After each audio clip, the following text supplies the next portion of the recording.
Step എടുത്ത് നമുക്കൊരു ചന്ത തുടങ്ങണം അല്ലേ, നമുക്കൊരു ചന്ത തുടങ്ങണമെന്ന് പറഞ്ഞു. ഞങ്ങൾക്ക് കാഞ്ഞിരപ്പള്ളിയിൽ സഫർ എന്ന് പറയുന്ന ആളുടെ സ്ഥലം നമുക്ക് സ്ഥലം തന്നു. അതൊരു തോടാണ്. നമ്മുടെ ആ പേട്ട ജംഗ്ഷനിലെ ഒരു പെട്രോൾ പമ്പിൻ്റെ പുറകിൽ ഒരു തോട്.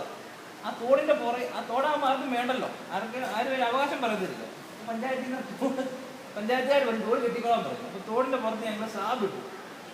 25,000 രൂപ ബാങ്കിൽ നിന്ന് ലോണും എടുത്ത് ഒരു സ്ലാബ് ഇട്ടിട്ട് അങ്ങനെ നമ്മൾ അവിടെ തുടങ്ങി. അപ്പോൾ ഇപ്പം സഭ ഉപയോഗിക്കുന്നുണ്ട് സ്ലാബിന്.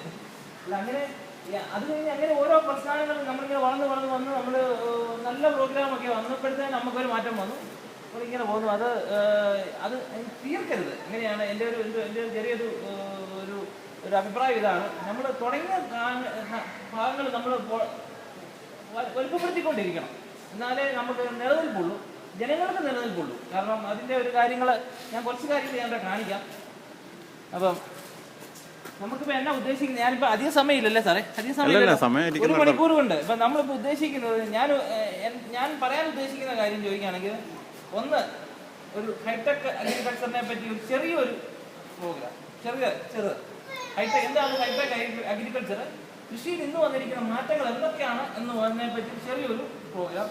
പിന്നെ നമ്മുടെ പറമ്പിൽ, നമ്മുടെ വീട്ടുമുറ്റത്ത് ഈ പച്ചക്കറികൾ ഇതൊക്കെ ഉണ്ടാക്കുന്ന അതിനെപ്പറ്റി ഒരു ചെറിയ പ്രോഗ്രാം. 2 കാര്യം മാത്രമേ ഈ അരമണിക്കൂർ കൊണ്ട് ഞാൻ ഉദ്ദേശിക്കുന്നുള്ളൂ. ആദ്യത്തെ എൻ്റെ പ്രോഗ്രാമിലോട്ട് കിടക്കാം.